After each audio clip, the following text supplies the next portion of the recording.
What's going on, guys? This is Rob, and rumors are circulating that with the Fantastic Four movie, the whole reason that Galactus is even in this film in the first place isn't necessarily to come to Earth in order to consume it, it's actually to find Franklin Richards. Now, here's the cool thing about this in Marvel Comics, and a lot of you guys already know about the history between Franklin and Galactus.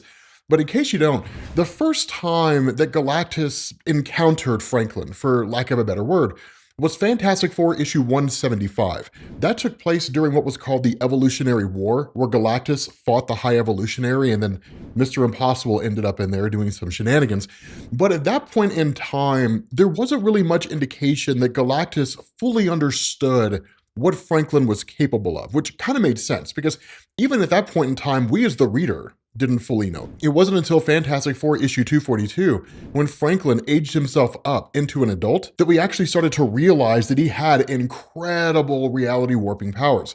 Up until that point, it was hyperbole, right? And then you started getting stories where he defeated Mephisto in his own realm and different things along those lines. In fact, that didn't happen until issue number 277, but it wasn't really until Fantastic Four Volume 3, issues 46 through 49 from Carlos Pacheco, that people actually started to realize, and Galactus started to realize just how powerful Franklin is.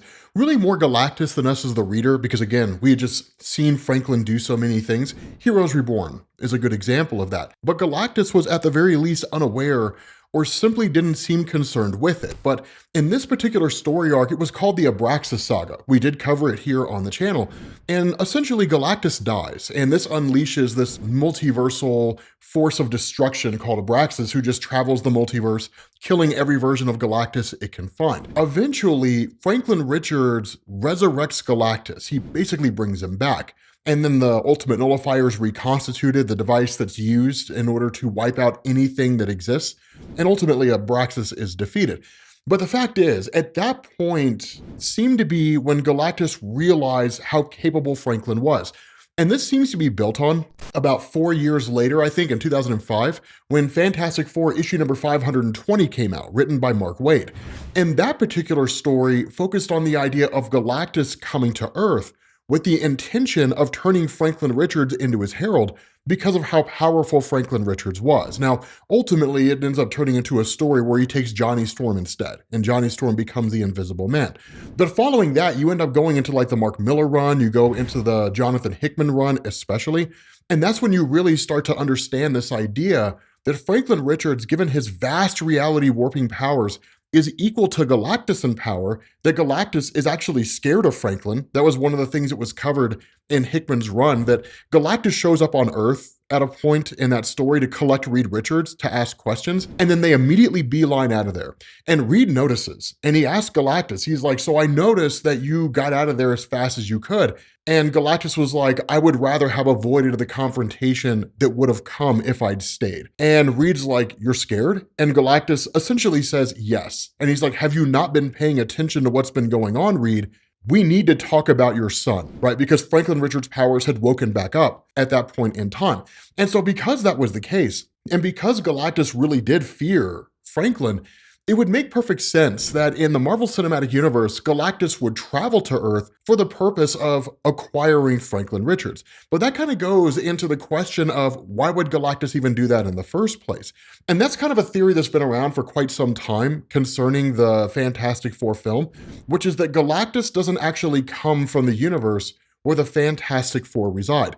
Somehow or another, he was thrown into that reality. Now, this can be given to us in a couple different ways, right? If the rumors are true and Galactus is there because he wants Franklin to reconstitute his universe, right, to remake his reality, it could simply be the comic book story arc where Galactus comes from a previous version of the universe that ultimately ended, and Galactus just wants to go back, and he believes that Franklin is the key to attaining that. It could be something much bigger, something regarding the TVA, that maybe Galactus comes from a timeline that was pruned by the Time Variance Authority. And as we know from the Wolverine Deadpool film, there's no way to restore a timeline that has already been pruned. You cannot undo the past. That when a timeline's pruned and done, it's over with, right? It was only by the skin of his teeth that Deadpool was actually able to save his timeline, right? And keep it from being completely and totally annihilated. But the reality here is that regardless of which way you slice it, Galactus showing up to see Franklin kind of makes perfect sense. The idea that he comes from a universe that doesn't exist anymore. Because there are ample instances in Marvel Comics where even if a being's universe is destroyed, that being can still survive in that universe or what used to be that universe if they're powerful enough. Two really notable examples of this are the Fury and Hyperion. Now, the Fury, a lot of people probably know from the Mad Jim Jasper's Crooked World storyline. And in case you don't, it was basically an android that was created by Jim Jaspers in Earth 238. Jim Jaspers had the ability to alter reality, and so the android was immensely powerful. It could adapt to anybody's powers and overcome those powers. And while we didn't really see it face off against like the X-Men or the Fantastic Four, and it's largely left for us to believe that the only real superheroes on that Earth were British superheroes, the fact is the Fury killed them all and sent that Captain Britain fleeing for her life and actually abandoning that reality, which was kind of nuts. Now, of course, that was a weaker version of Jim Jaspers, and the one in Earth 616 was vastly more powerful. But the fact remains that in that particular story arc, the Fury from Earth 238 survived the destruction of the Earth 238 universe. And so ultimately, it sought out Jim Jaspers from Earth 616 and then teleported to the main Marvel universe. But when you look at someone like Hyperion, right, Marcus Milton from Earth, I think it's 13034 from Jonathan Hickman's Avengers and New Avengers run. This was a version of Hyperion whose history is exactly like Superman's, right? Literally, he's sent away on a dying world. He arrives on Earth. He's raised by these people who are really, really nice. And ultimately, it's more of a, I guess, scientifically advanced society, but he ends up creating like a new superhero team and so on and so forth. But when the incursions start happening, right, and the Earths are crashing into each other, there's an incursion on his Earth. And for a brief moment, he actually holds two universes apart. It's kind of crazy the amount of power he had. Now, of course, it's only for a few seconds, and ultimately the universes collide and the incursion takes them both.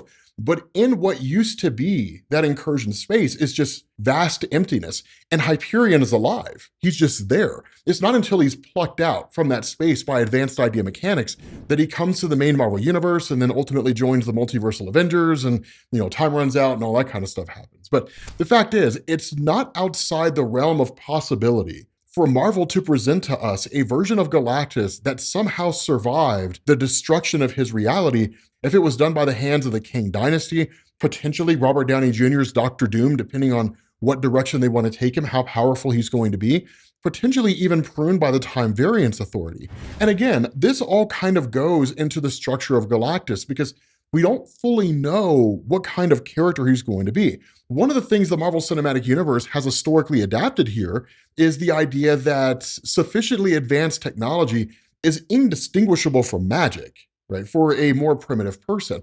And even the Thor mythos itself, right, blends science and magic together. So when you take those little bits and pieces that Marvel's been building on over the years and you introduce us to someone like Galactus, who is less rooted in the power cosmic and the ability to manipulate this kind of enigmatic force of energy that only he has access to and only he can grant to other people, and you move him into the realm of simply saying he's just that incredibly advanced technologically, that far ahead of everybody else in existence, it's not unreasonable. It kind of makes sense, truth to tell, because in Marvel in more recent years, specifically during Al Ewing's Defenders Beyond run, one of the things that was established is that during the multiversal cycle, and we talked about this in our, I think it was the Galactus Explained video that we did, that in the multiversal cycle, every time a multiverse dies, it carries something over into the next iteration. So there was one multiverse that was composed entirely of magic. Eventually that multiverse is destroyed, but the concept of magic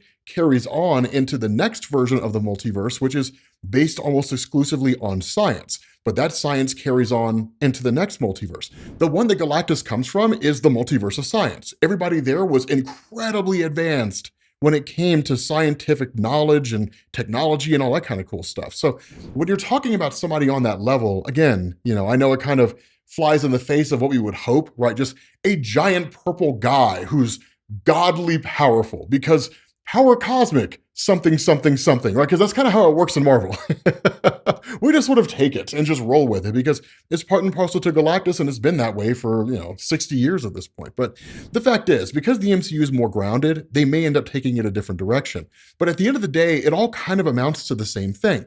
More so than this, though, and this is what's really, really fascinating to me, it feels like they're fast tracking the power of Franklin. Because I could imagine that if Galactus shows up on Earth in that movie, it's going to be quite clear to us as the audience that Franklin Richards is immensely powerful. We're not fully going to know why. They may not necessarily even explain it within the context of that movie, or if they do, they may not tie it into the traditional comic book origin of Franklin, which is to say the cosmic control rod of a nihilist from the negative zone, and him being a mutant sometimes, and sometimes he's not, depending on what Marvel wants to do. For those of you guys who are unfamiliar with Franklin and his kind of history when it comes to that, when Franklin was first introduced in Fantastic Four Annual number 8, I'm pretty sure it was, that initially his powers were derived from the cosmic control rod, right? That the cosmic control rod in the negative zone is kind of like the negative zone's equivalent of the power cosmic of Galactus. And the negative zone is just like this gigantic universe that exists out there that every other universe in the multiverse has access to, right? It's like antimatter energy and all kinds of crazy and wonky stuff. But for the purpose of this video, we'll keep it pretty simple. The cosmic control rod allows you to manipulate the vast energies of the negative zone. And so when the rod was brought back to Earth by Reed Richards in order to allow Susan Storm to give birth to Franklin, because at the time the story was written, Franklin was seemingly drawing on the energies of Susan, that Franklin was basically given a portion of the power of the cosmic control rod. And then ultimately it was sent back to the negative zone, I think. But focusing on the here and now, for years and years and years, the case was simply just that Franklin had the cosmic control rod's powers, and so he was equivalent to Galactus in power. We never really saw him use his abilities for quite some time, but then that started to change, that over the years, Marvel started calling him a mutant, because it was just so convenient to do that, right? It was much easier than